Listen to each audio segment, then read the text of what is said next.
Welcome to my channel, a vlog that brings your story about the love of a mafia boss. Now let's listen. The first rays of morning sunlight filtered through the threadbare curtains of my cramped apartment, casting long shadows across the worn hardwood floor. I stretched my tired limbs and winced at the soreness in my feet. A souvenir from last night's double shift at Bella Notte, the upscale Italian restaurant where I'd been working for the past 8 months. The faint aroma of garlic and tomato sauce still clung to my hair, despite the shower I'd taken before collapsing into bed. "Sei già sveglia, Sofia?" My grandmother's gentle voice called from the kitchen, the familiar Italian flowing between us as naturally as breathing.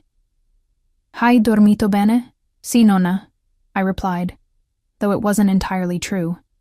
My sleep had been fitful, haunted by worries about our mounting bills and my grandmother's deteriorating health. Her medication alone consumed nearly half of my monthly income. "I'll be right there." I quickly slipped into my uniform, a crisp white button-down shirt and black slacks, and pinned my name tag that read simply, Sophia.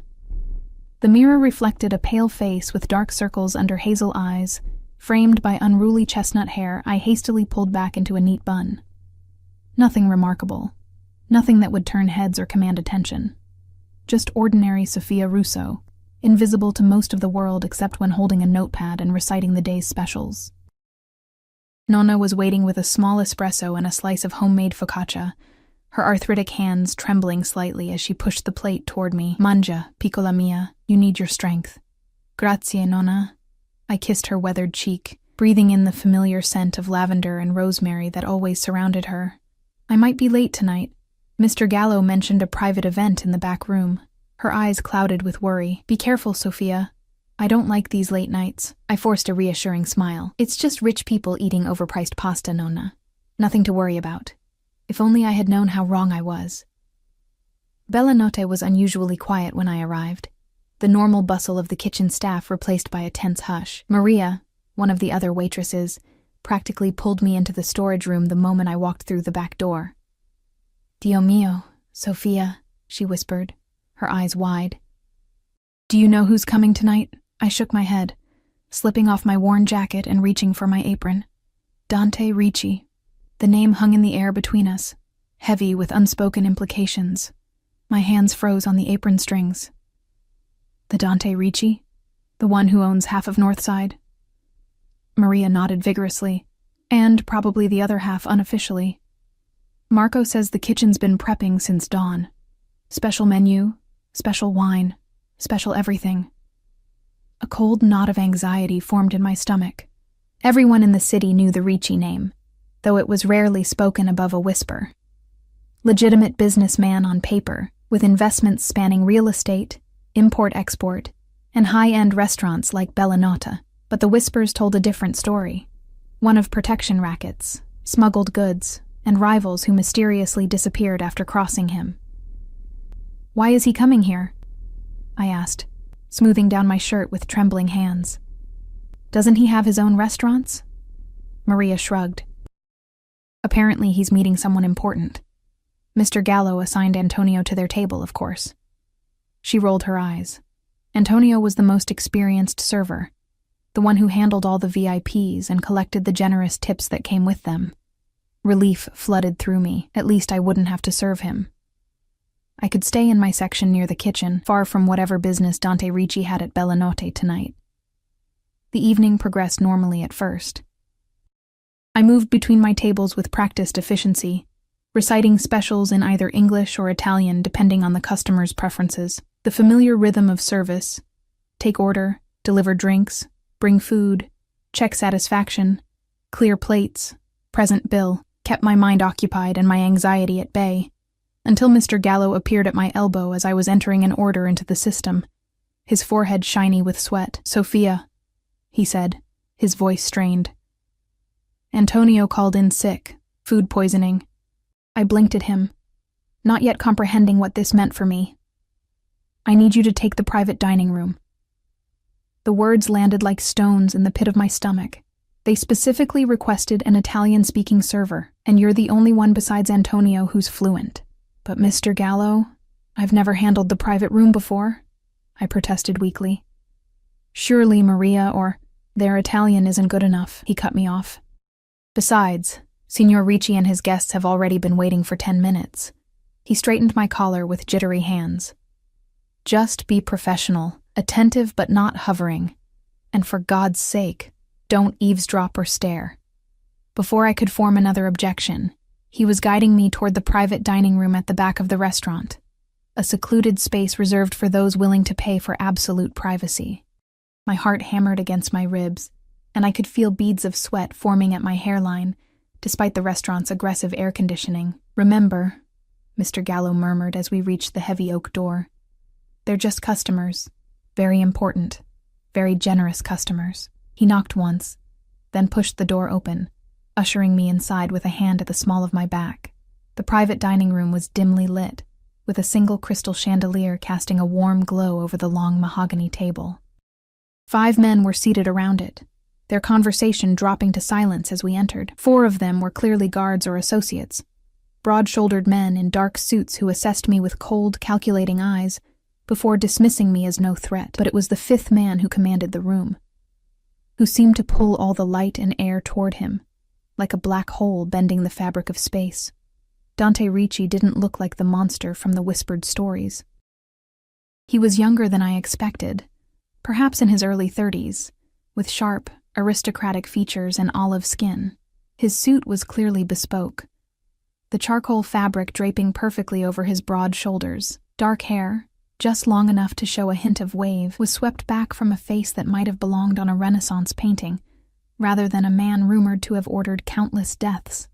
"Signor Ricci," Mr. Gallo said, his voice unnaturally high, "please accept my apologies for the delay. This is Sophia, your server for the evening. She speaks fluent Italian and will take excellent care of you."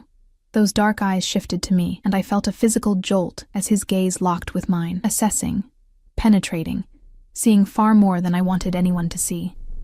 His expression remained impassive, but something flickered in those depths. Surprise, perhaps, or curiosity.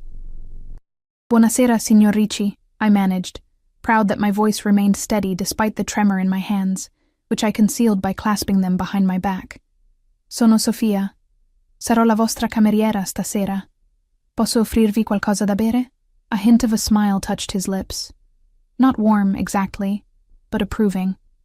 When he spoke, his Italian was flawless, the accent distinctly northern, from somewhere around Milan or Lake Como.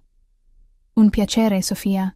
Bottiglia di Brunello di Montalcino, Riserva 2018. I nodded, making a mental note of the expensive wine selection. "Certamente.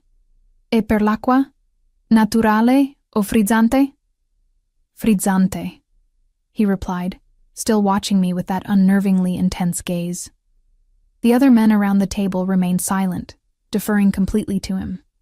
"I'll bring your drinks right away and give you a few moments with the menu," I said, switching to English and backing toward the door. Just as my hand touched the handle, his voice stopped me, now in perfect, unaccented English. "You're not Italian-born." It wasn't a question, but I felt compelled to answer anyway. "No, sir. My grandmother is from Florence. She raised me." He nodded, as though confirming something to himself. "Your accent is unusual. Regional but precise. Academic but natural." His head tilted slightly. "Interesting."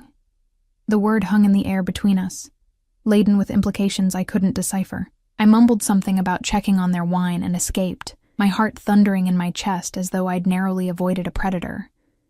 In the relative safety of the service area, I pressed my back against the wall and took several deep breaths. What was it about this man that had rattled me so completely? I'd served wealthy, powerful people before, though perhaps none with Dante Ricci's particular reputation. But it wasn't fear alone that had my pulse racing and my skin tingling with hyper-awareness.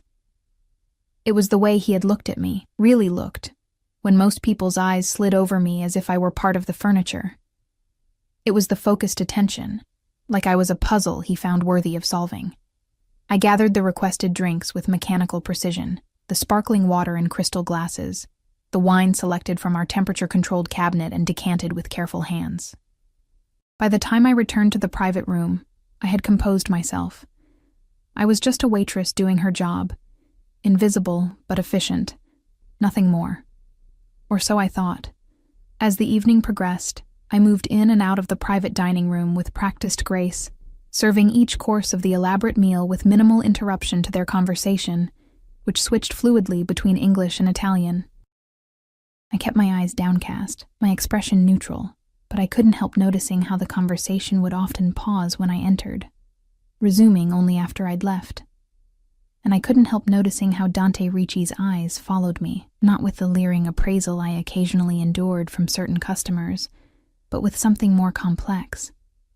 Something that made the hair on the back of my neck stand up and my skin flush with heat that had nothing to do with the kitchen's warmth.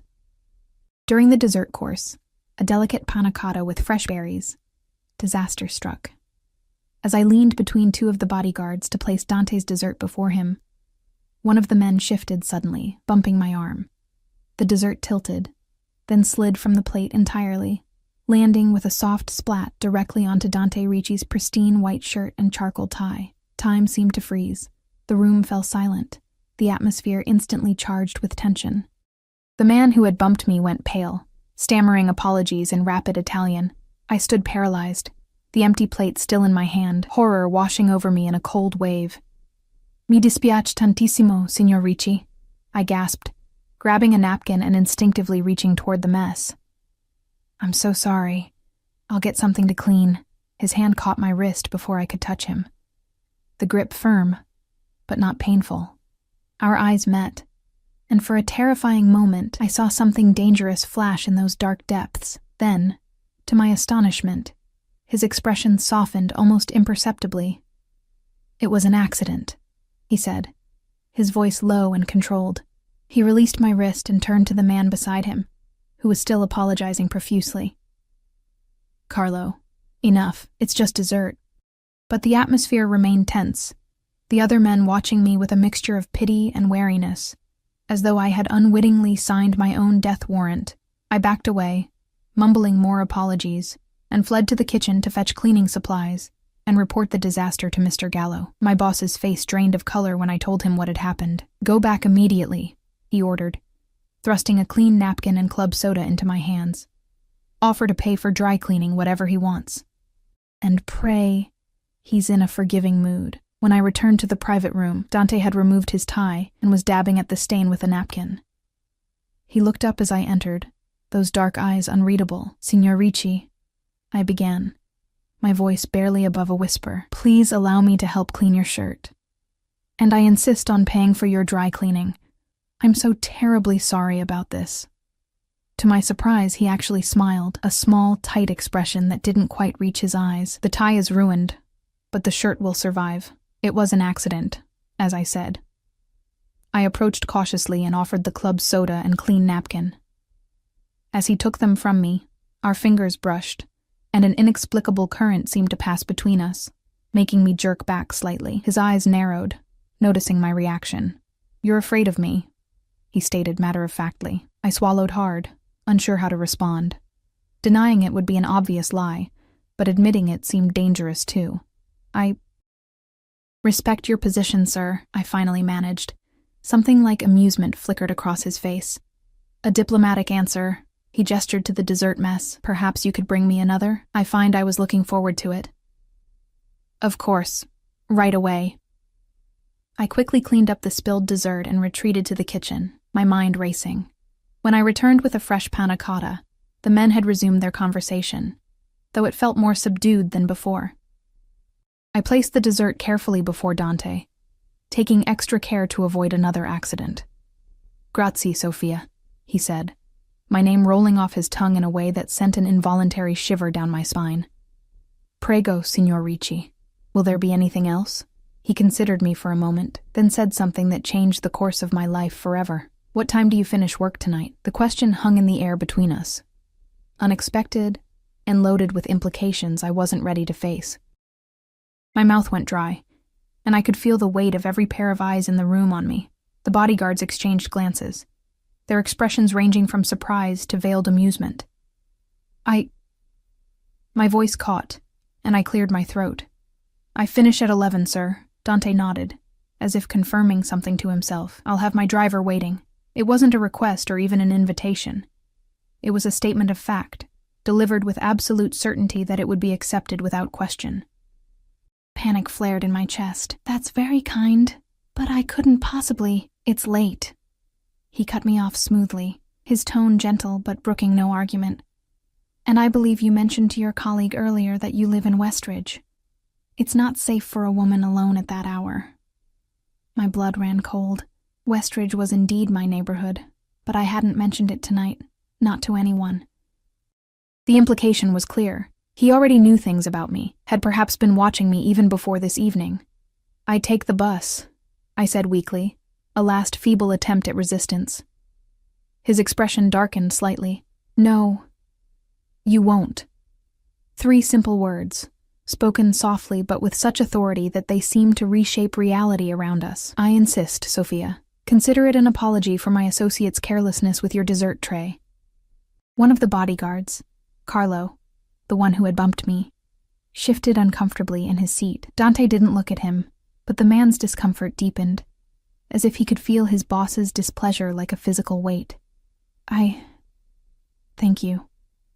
That's very generous." The words came automatically, though every instinct screamed that accepting a ride from Dante Ricci was a dangerous proposition. He smiled then, a genuine expression that transformed his face, softening the hard edges and lighting up those dark eyes. "Excellent. Now, we'll take the check whenever you're ready." I nodded and backed out of the room, my mind spinning. What had I just agreed to? And what would happen if I simply slipped out the back door at the end of my shift, avoiding him entirely? As if reading my thoughts, Mr. Gallo appeared at my elbow as I was processing their payment.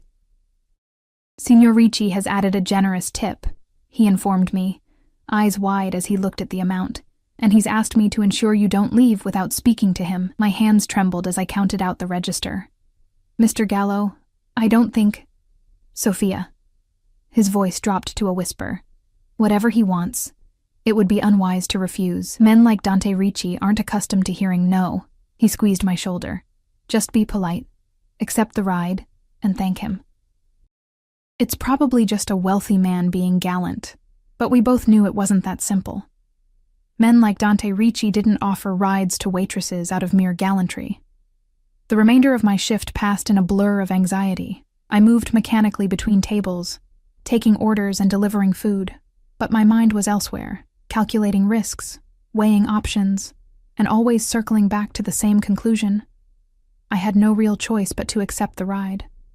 At precisely 11, I clocked out, changed from my work shoes to slightly more comfortable flats, and grabbed my worn leather jacket from the employee locker room. Maria caught me at the back door, her eyes wide with curiosity. "Is it true?" she whispered. "Ricci offered you a ride home?" News traveled fast in restaurants. I nodded reluctantly. "Dio mio, Sophia." She gripped my arm. "Be careful. I've heard stories about girls who catch his eye." "What stories?" I asked, my stomach clenching with dread. She shook her head. They tend to disappear from their normal lives. New apartments, new clothes, new everything." She hesitated. "Some say it's because they want to. Others say," she trailed off, leaving the darker implications unspoken. "It's just a ride," I insisted, trying to convince myself as much as her. "Nothing more." Maria looked unconvinced, but squeezed my hand. "Text me when you get home, okay? And if you don't," she bit her lip. "I will," I promised. "It's really nothing." But as I stepped outside into the cool night air, I knew it wasn't nothing.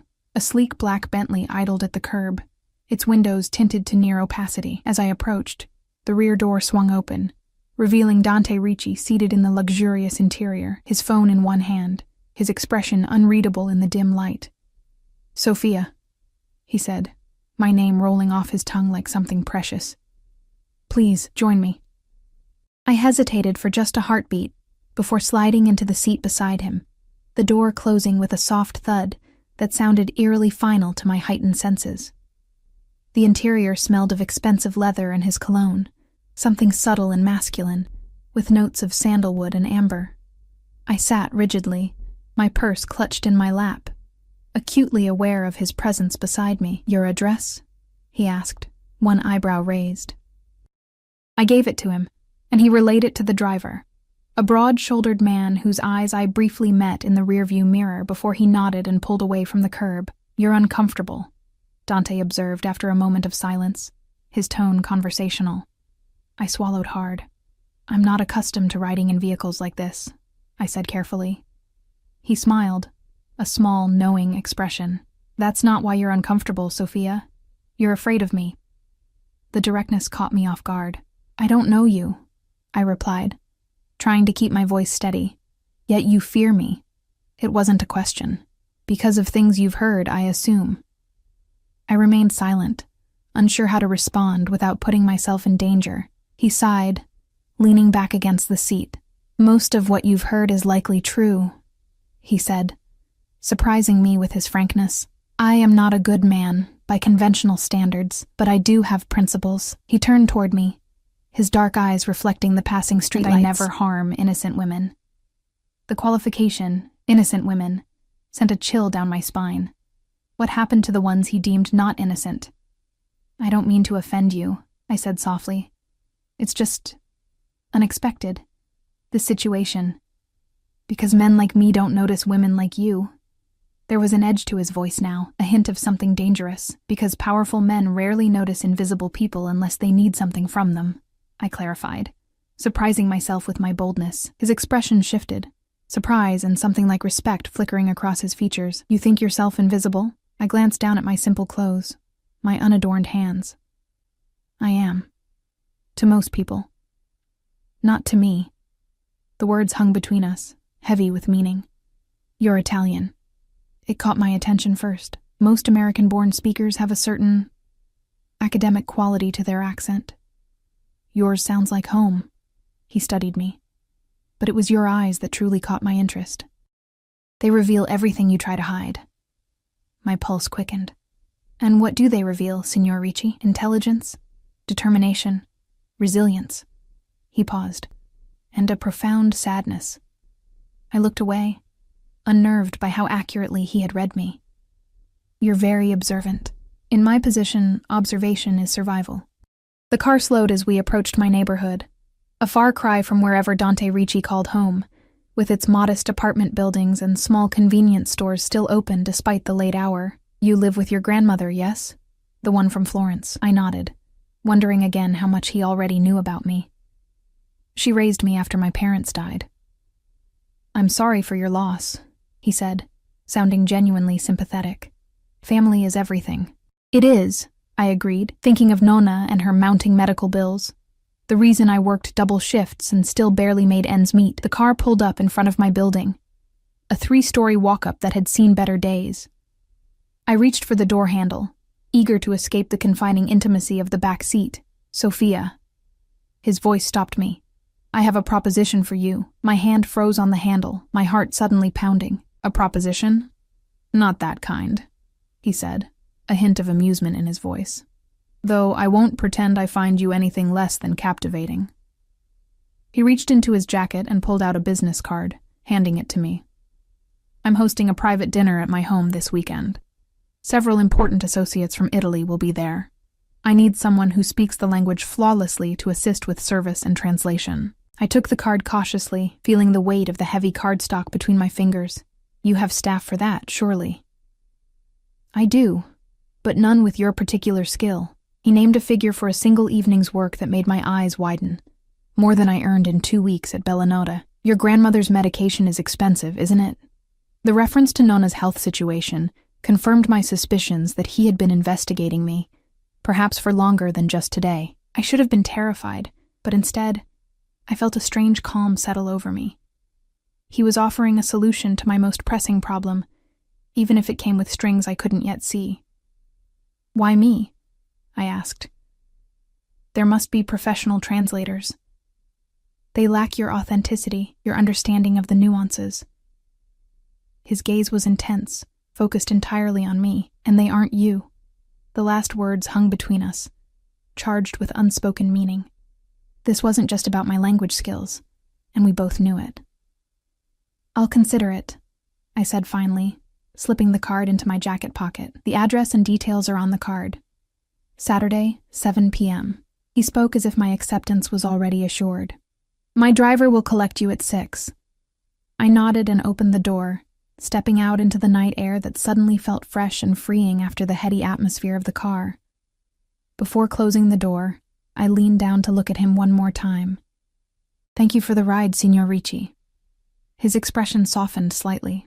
Dante, he corrected. And you're welcome, Sophia Russo. As the car pulled away, I stood on the sidewalk, the business card burning a hole in my pocket, and my mind racing with questions and possibilities.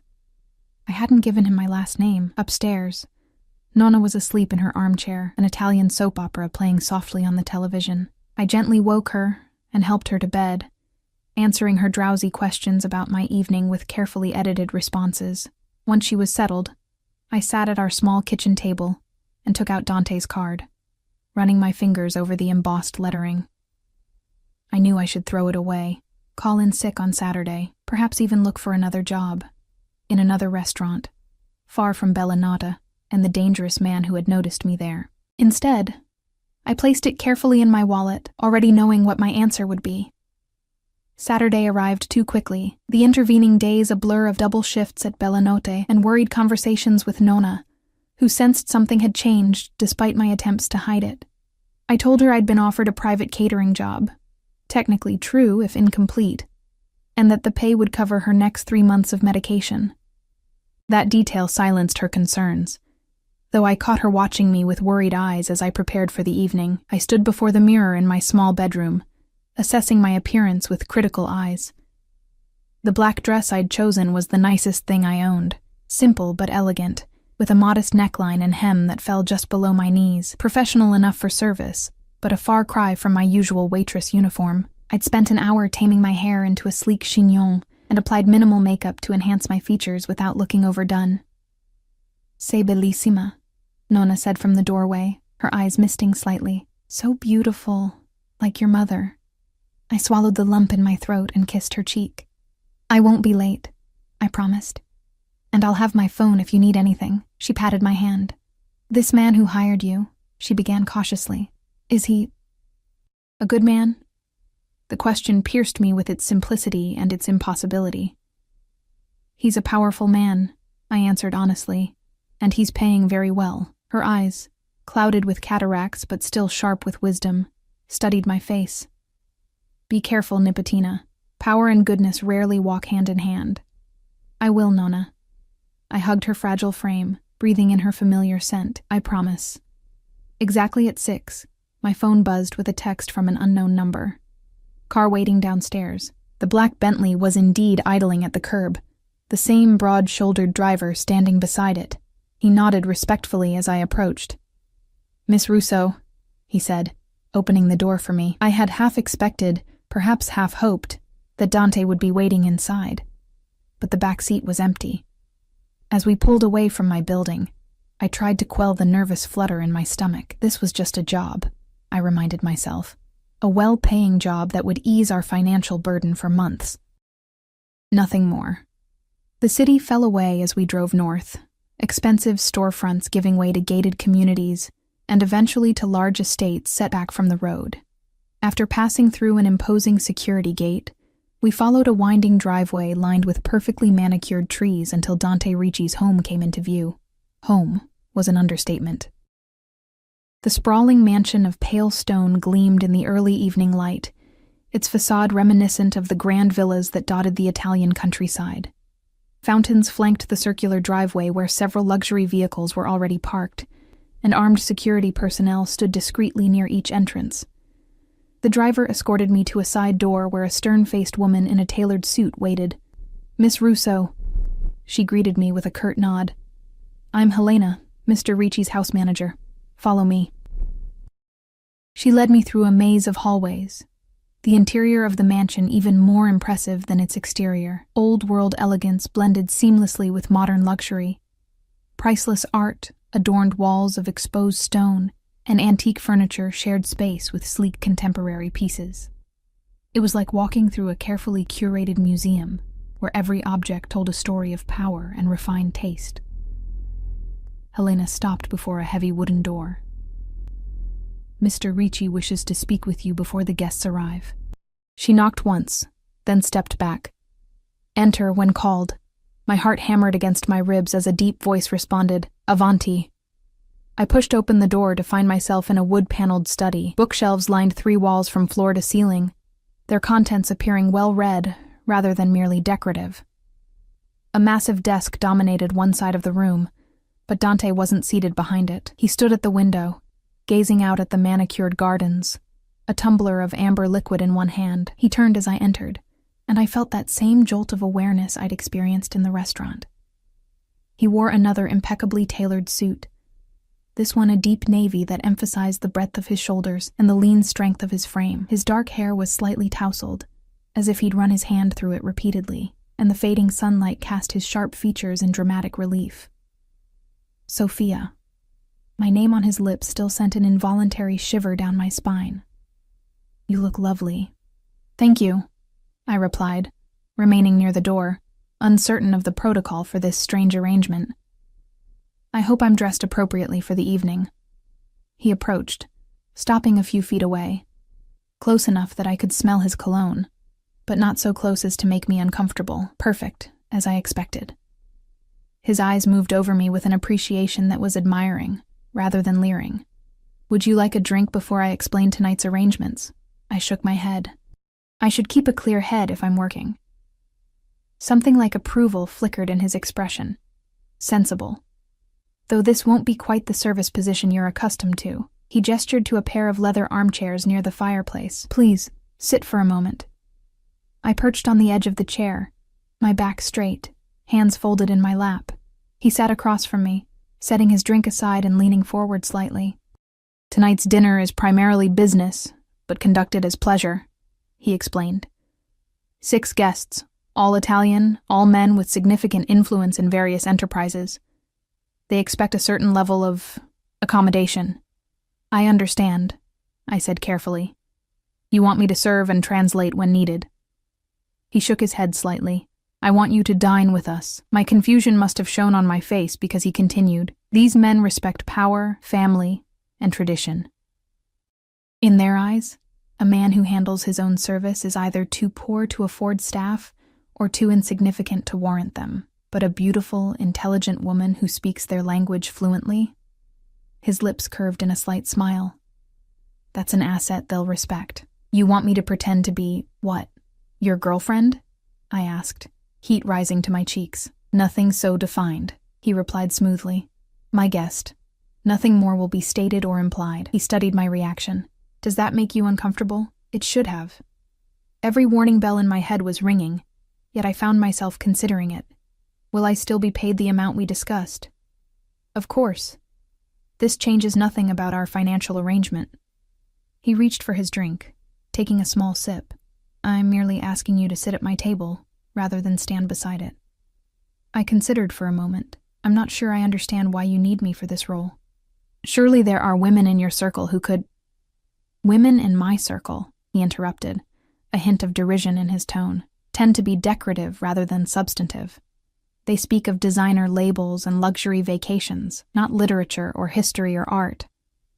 His eyes held mine, and none speak Italian with the soul of Florence in their voice. The compliment, unexpected and oddly specific, warmed something inside me that had been cold for too long. What would be expected of me exactly? Conversation, intelligence, nothing more. He set his glass down decisively. And perhaps your insights afterward. These men reveal themselves differently when a beautiful woman is present. I should have been offended at being used as a tool for his business machinations, but his frank admission was refreshing compared to the platitudes I might have expected.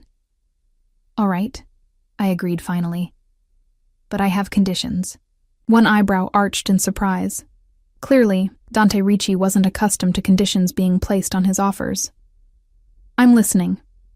I won't pretend to be something I'm not, I stated firmly. No fictional background or relationship.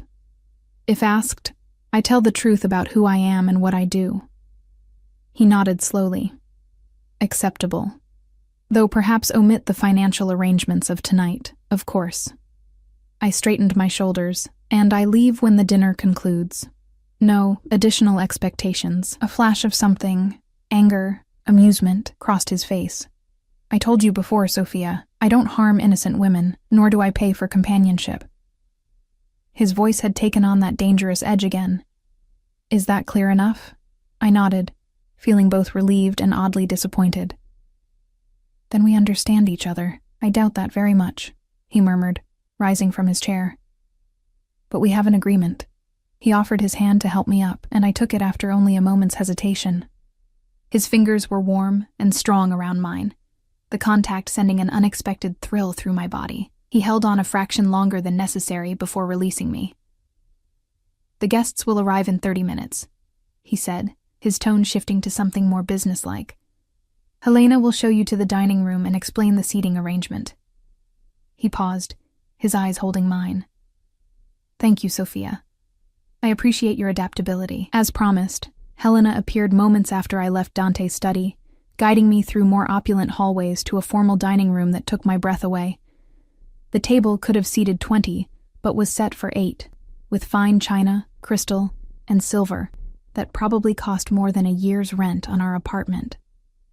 A small army of staff moved efficiently around the space, making final adjustments to flowers and place settings. You'll be seated here to Mr.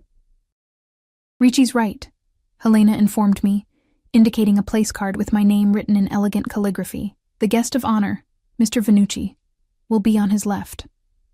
She proceeded to give me a brief rundown of the other guests, all Italian businessmen with connections to shipping, finance, or real estate, all powerful in their own spheres, though none as powerful as Dante himself. One last thing, she added, her expression softening slightly. Mr. Ricci rarely brings women to these dinners.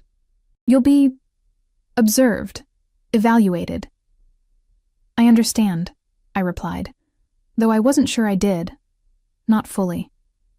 I don't think you do, she said quietly, but you will.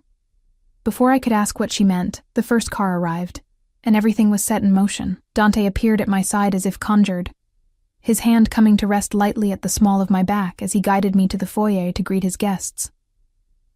The next hour passed in a blur of introductions and thinly veiled assessments. The Italian businessmen, all older than Dante, all exuding that particular brand of Mediterranean machismo, looked at me with varying degrees of surprise, appreciation, and speculation. I smiled politely, responded in fluent Italian when addressed, and kept my answers about my background honest but vague. Dante remained close, his presence both reassuring and unnerving. Each time he introduced me, his hand would return to the small of my back, a gesture that seemed both protective and possessive. I noticed how the other men's attitudes shifted subtly in response, their initial appraising looks giving way to a more respectful distance, as if I had been marked as territory. By the time we moved to the dining room, I had begun to understand what Helena meant. These men weren't just evaluating me as a woman. They were evaluating what my presence at Dante's side might signify. About him, about his intentions, about potential weaknesses or strengths. And as the first course was served and conversation flowed around me in rapid Italian, I realized I had stepped into a world far more complex and dangerous than I had imagined. A world where even a dinner party was a carefully choreographed dance of power, alliances, and hidden agendas. A world that, despite every rational warning bell in my mind, I found myself drawn to like a moth to a dangerous flame. The dinner progressed with the precision of a military operation disguised as casual elegance. Course after exquisite course appeared and disappeared, each accompanied by perfectly paired wines that I sipped cautiously, aware that maintaining my clarity of mind was essential in this nest of vipers. I observed how Dante commanded the table without obvious effort. His Italian flowed naturally as he discussed business prospects in Milan, art acquisitions in Florence, and political developments in Rome. All topics I understood well enough to follow, though some of the underlying implications remained opaque to me. Throughout it all, he would occasionally turn to include me in the conversation with a question or comment that showcased my knowledge without putting me on the spot. Sophia spent her summers in Florence with her grandmother, he mentioned during a discussion about the city's restoration projects. Near Santa Croce, wasn't it? I nodded, surprised he had retained this detail from our brief conversations. Yes, in a little apartment off Via Ghibellina, my grandmother would take me to the Uffizi every Sunday after Mass. This prompted a nostalgic tangent about favorite Florentine landmarks that temporarily lightened the underlying tension at the table. I noticed how Dante watched me during these exchanges, a slight smile playing at the corners of his mouth when I spoke passionately about Botticelli's Primavera, or described the perfect gelato from a tiny shop near the Ponte Vecchio. The oldest guest, Venucci, a silver-haired man with shrewd eyes and an elaborate gold watch that he consulted frequently, seemed particularly interested in my background. "And what brings a Florentine rose to our humble city?" he asked, his gaze flicking between Dante and me with undisguised curiosity. "Circumstance and necessity," I answered honestly. "My grandmother's health required a move, and we had distant family here who could help initially. And now you assist Dante with his business endeavors?" The question carried weighted implications. Before I could respond, Dante's hand came to rest on mine where it lay on the table, a gesture both casual and deliberate that sent a jolt of awareness up my arm. His thumb traced a small circle on my skin, so briefly I might have imagined it. "Sophia has a remarkable ability to see what others miss," he said, his tone light, but his eyes conveying something more serious to Venucci. "A quality I've come to value greatly." The older man nodded slowly, understanding some message I couldn't fully decipher. "Indeed. Such perception is rare." He raised his glass in a small toast toward me. "And precious."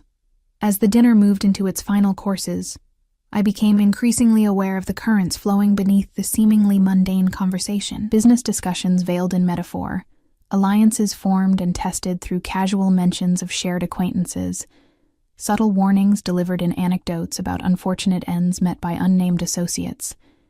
It was fascinating and terrifying, like watching predators circle each other in an elaborate dance where one misstep could be fatal. Throughout it all, Dante remained controlled, commanding, and, most disconcertingly, attentive to me in ways that felt genuine rather than performative.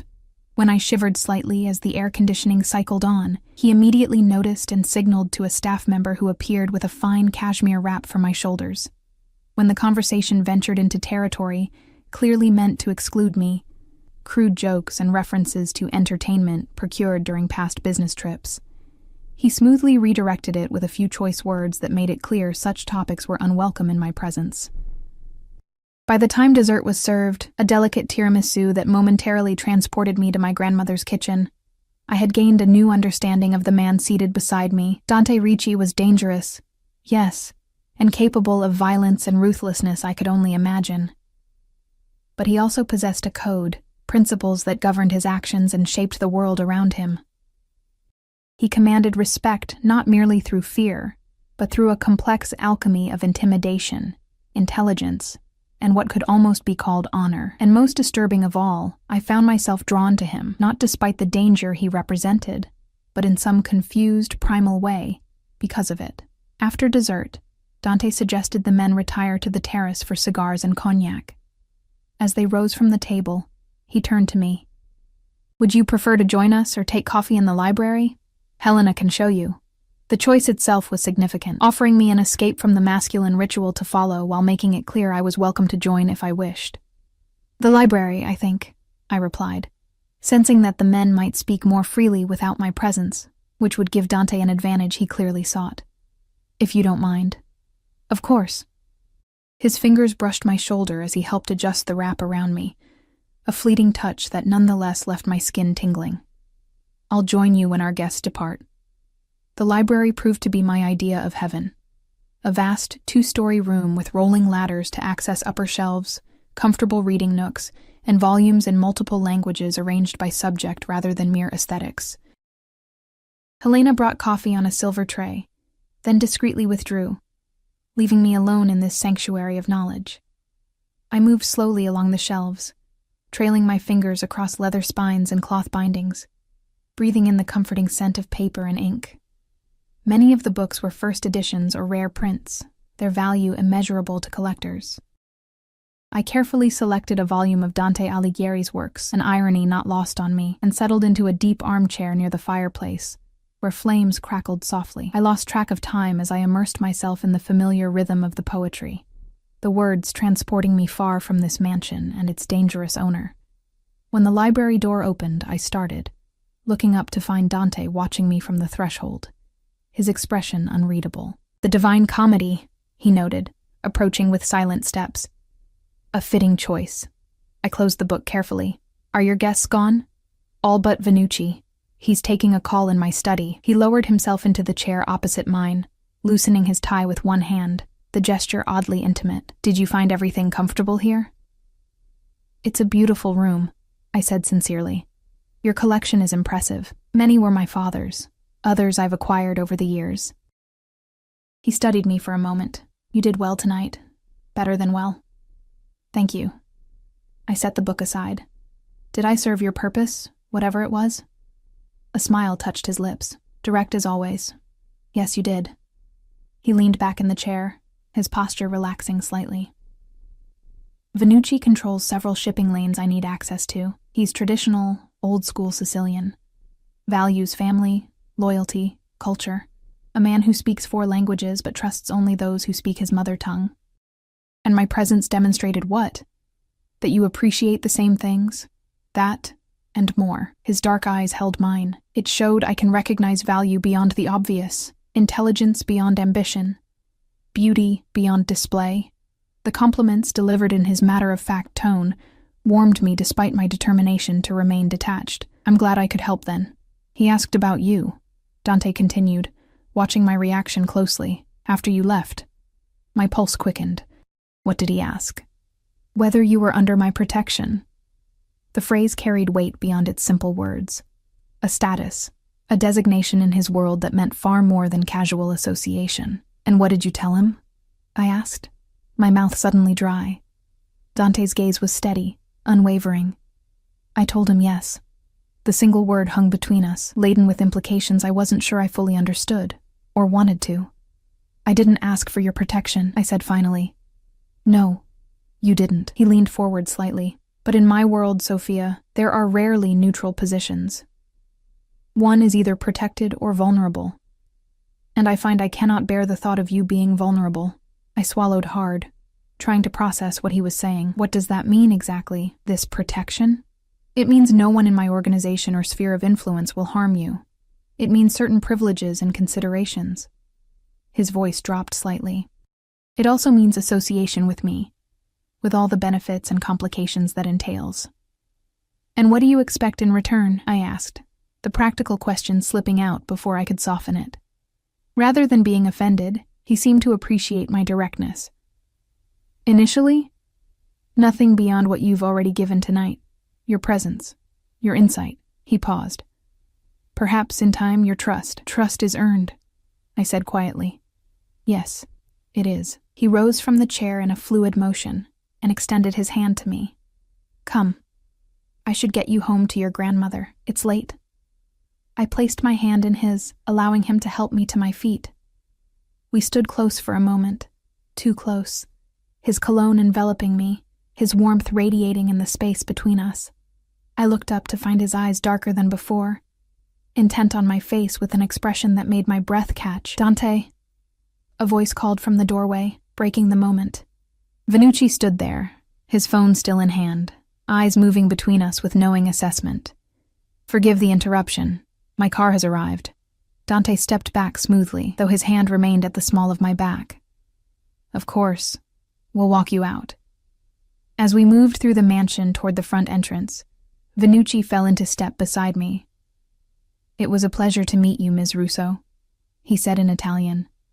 "A true daughter of Florence, rare to find such authenticity so far from home." "Grazie, Signor Venucci," I replied in the same language. "The pleasure was mine." At the door, he took my hand and bowed over it in an old-world gesture. "I hope we'll meet again." His eyes shifted to Dante. "She brings light to your shadows, my friend. Don't lose her." After Venucci's departure, Dante instructed his driver to bring the car around, then turned to me. "I have something for you before you go." He reached into his pocket and withdrew a small envelope, pressing it into my hand. "Your payment, as agreed." The envelope was heavy, and I knew without looking that it contained cash, probably more than the agreed-upon amount. "Thank you," I said, slipping it into my purse. "There's something else." He produced a small box, about the size of a deck of cards. A gift, not part of our arrangement. I hesitated, understanding instinctively that accepting a gift changed the nature of our interaction in some fundamental way. I can't. You can, he interrupted gently. It's not diamonds or obligation, Sophia. Just something practical. Curiosity won over caution, and I accepted the box, opening it to find a sleek smartphone, clearly expensive and new. I looked up in confusion. Your current phone has a cracked screen and dies by mid-afternoon, he explained. This one has better battery life and a direct line to me if you ever need anything. He raised a hand when I started to protest. It's prepaid for 2 years. No tracking, no monitoring, just reliable communication. For your grandmother's sake, if nothing else. The mention of Nonna hit its mark. A reliable phone would ease my constant worry about being unreachable in an emergency. Still, I hesitated. It's a phone, Sophia, not a caller, Dante said softly, reading my reluctance. Accept it or don't, but don't overthink it. His driver appeared at that moment to announce the car was ready. Dante walked me out, his hand again finding that spot at the small of my back that was beginning to feel like it belonged to him. At the car, he opened the door for me, but stopped me with a light touch on my arm before I could slide inside. One more thing, he said, his voice low. There's a charity gala at the art museum next Saturday. I'd like you to accompany me. It wasn't phrased as a command, yet it didn't quite feel like a request either. As your translator again? I asked. As my guest. His eyes held mine. Properly this time. I'll send a car at 7. I should have said no. Should have maintained boundaries, kept our arrangement transactional and limited. Instead, I heard myself say, I don't have anything suitable to wear to a gala. A smile curved his lips, a genuine one that reached his eyes and transformed his face. That can be arranged. Is that a yes? I nodded, unable to form the refusal my better judgment screamed for. Yes. The week passed in a daze of normality that felt increasingly surreal. I worked my shifts at Bella Notte, helped Nonna with her physical therapy exercises, and pretended that my life hadn't fundamentally changed, but it had. The envelope of cash had paid Nonna's medical bills for the next 4 months, with enough left over to repair our ancient refrigerator. The new phone sat on my nightstand, its presence both reassuring and unsettling, and Dante Ricci occupied my thoughts in ways that both thrilled and terrified me.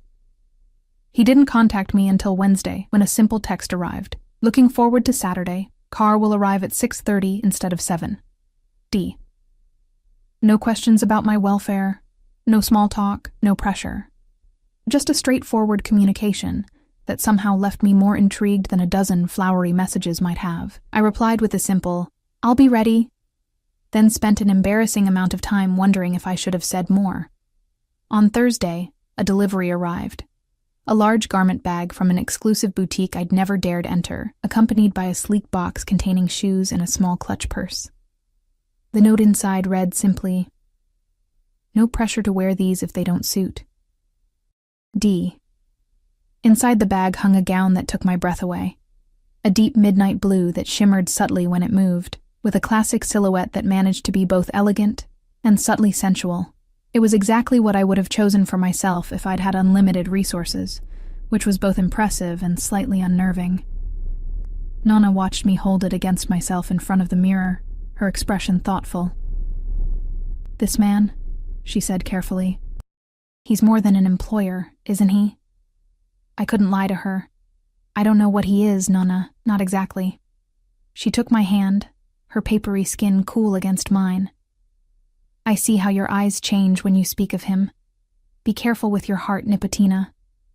Men with power often love that power more than they can ever love a woman. It's not like that, I insisted, though I wasn't entirely sure what it was. It's complicated. Love always is, she replied with the wisdom of her years. Just remember who you are, Sophia. Don't lose yourself in his world. Saturday evening arrived with a flurry of nervous preparation. The dress fit as if it had been made for me, the fabric draping perfectly over my curves without being overly revealing. The shoes, thankfully, were elegant but comfortable, with heels high enough to be fashionable without making walking a challenge. I arranged my hair in a simple updo, and applied makeup with a lighter hand than I might have expected for such an event, instinctively understanding that Dante preferred subtlety to ostentation. When I emerged from my bedroom, Nonna's eyes filled with tears. "Bellissima," she whispered, "just like your mother on her wedding day. That same glow." Her words sent a complicated ripple of emotions through me: pride, sadness for the mother I barely remembered, and a sudden, sharp awareness of what this evening might represent. This wasn't just another job. It was a step into Dante's world on different terms, a public acknowledgement of something between us that remained undefined. The black Bentley arrived precisely at 6:30, but this time, Dante himself emerged when the driver opened the door. He stood on the sidewalk looking up at my building, commanding in his perfectly tailored tuxedo, his dark hair styled impeccably. When I stepped outside, his expression changed subtly, a softening around the eyes, a slight parting of his lips that betrayed surprise or appreciation. "Sophia," he said simply, the words somehow conveying everything his controlled expression didn't. "Is this suitable?" I asked, suddenly uncertain despite the hours of preparation. He approached slowly, his eyes never leaving mine. "You are beyond suitable," he replied, his voice low. "You are magnificent." Heat rose to my cheeks at the frank admiration in his gaze. He offered his arm, and I took it, feeling the solid strength beneath the fine fabric of his sleeve. As he helped me into the car, his hand at my waist sent that now familiar current through my body, a response I was finding increasingly difficult to ignore. Inside the car, he kept a respectable distance, though his eyes returned to me frequently as we discussed the event ahead. The gala was a fundraiser for the city's art museum, bringing together wealthy patrons, artists, and the social elite, a world as foreign to me as Dante's more shadowy business dealings. "You seem nervous," he observed as we neared the venue. "I am," I admitted. "This isn't my normal environment." "Few people there tonight truly belong in that environment," he said with a hint of disdain. "Most are playing roles, pretending to understand art they cannot appreciate, displaying wealth they haven't earned, wielding influence they don't deserve." His expression softened as he looked at me. "You, at least, genuinely love art. That puts you ahead of most of the guests." "How did you know that?" I asked, surprised by his perception. "The way you spoke about the Uffizi, about Botticelli." "Aye," his lips curved in a slight smile.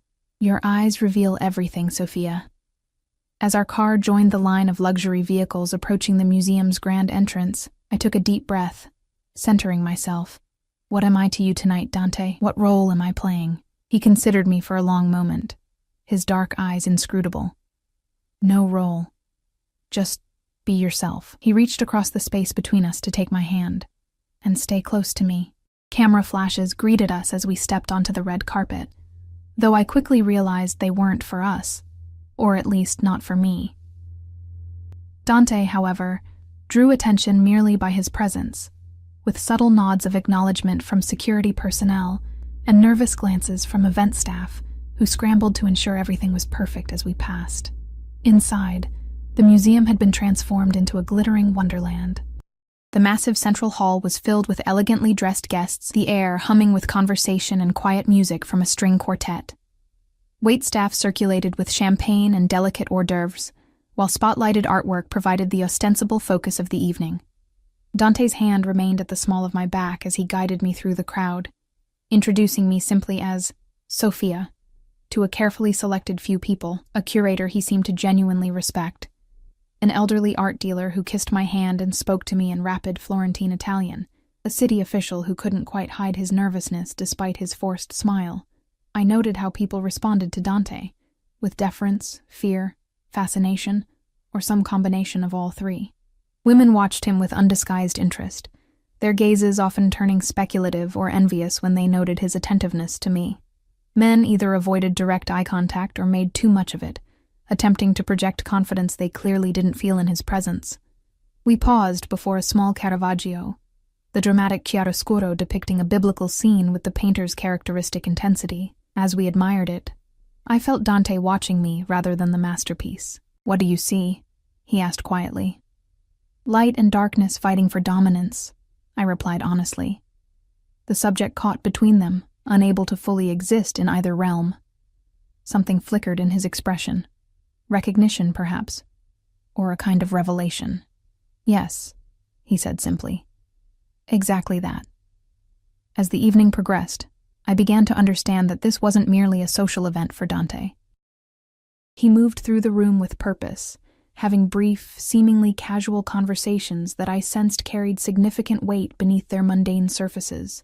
Business conducted in plain sight, alliances formed and reinforced, subtle warnings delivered with a smile and a handshake, and through it all, he kept me close, included me in ways that made it clear to observers that I wasn't merely an accessory or arm candy, but someone whose presence mattered to him.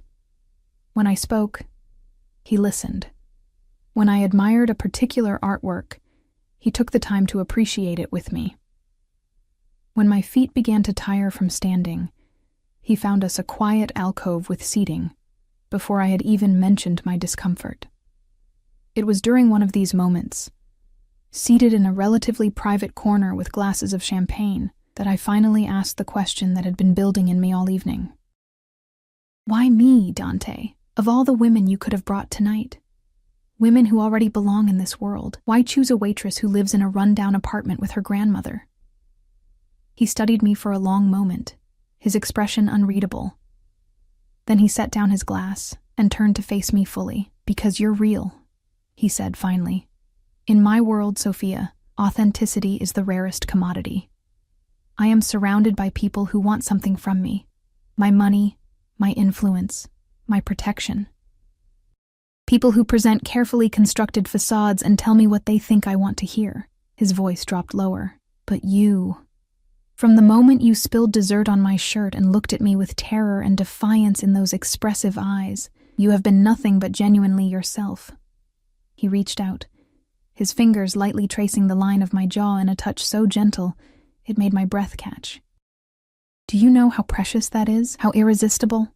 I couldn't look away from the intensity in his gaze. "It seems like a small thing to build whatever this is upon. It's everything," he countered. "And this, as you call it, is something I haven't quite defined myself." His thumb brushed across my lower lip in a whisper of a touch. "But I'd like to explore it further, if you're willing." The moment hung suspended between us, charged with possibility. I knew I stood at a crossroads, one path leading back to my ordinary life with its struggles and simple pleasures, the other leading into Dante's world of danger, luxury, and moral complexity. A world where I might lose myself, as Nona had warned. But looking into his eyes, I saw something beyond the powerful, dangerous man others feared. I saw loneliness, a hunger for connection, and a capacity for tenderness that perhaps no one else was allowed to witness. "I'm willing," I said softly. "But I need you to understand something." His hand stilled against my cheek. "Tell me." "I won't be owned or controlled, Dante. Protection is one thing, possession is another." I held his gaze steadily. "I have to remain myself, even if I'm in your world." Something like admiration flickered in his expression. "I wouldn't want you any other way, Sophia. Your fire is what draws me to you." His voice dropped to nearly a whisper. "I don't want to extinguish it. I want to bask in its light." Perhaps it was the champagne, or the romantic setting, or simply the culmination of the tension that had been building between us since that first night at Bellinotti. Whatever the reason, I found myself leaning toward him as he moved closer, our lips meeting in a kiss that started gentle but quickly deepened into something that made my heart race and my mind go blissfully blank. When we finally broke apart, his eyes had darkened to midnight, his controlled facade momentarily shattered to reveal raw desire and something more complex. A vulnerability I never expected to see in Dante Ricci. "Come," he said, taking my hand and helping me to my feet. "I think we've made enough of an appearance for tonight." As we left the gala, his arm wrapped possessively around my waist. I knew I was leaving more than just the event behind. I was stepping fully into a new chapter of my life, one filled with danger and passion, luxury and complexity. A life at the side of a man who moved in shadows, but who had somehow brought unexpected light into my world. In the car, As the city lights blurred past the windows, Dante held my hand, his thumb tracing gentle circles on my skin. "Where would you like to go?" he asked, his voice soft in the dimness. I thought of Nonna waiting at home, of my shift at Bella Notte tomorrow, of all the mundane realities that still anchored me to my old life. But looking at Dante, this dangerous, complicated man who had somehow seen value in me when I believed myself invisible, I made my choice. "With you," I replied simply. "I want to go with you." His smile in response was like watching a sunrise, a gradual warming that transformed his entire face and reached his eyes with a promise of something I never expected to find in his dangerous world. "Hope, then with me you shall be," he said, lifting my hand to his lips. "For as long as you choose." And in that moment, despite all the warnings and complications and the vastly different worlds we came from, I knew I had found something rare and precious. A man who valued my strength as much as my vulnerability, who offered protection without demanding submission, who had somehow found the light within his darkness. A man I could love, despite the danger, perhaps even because of it.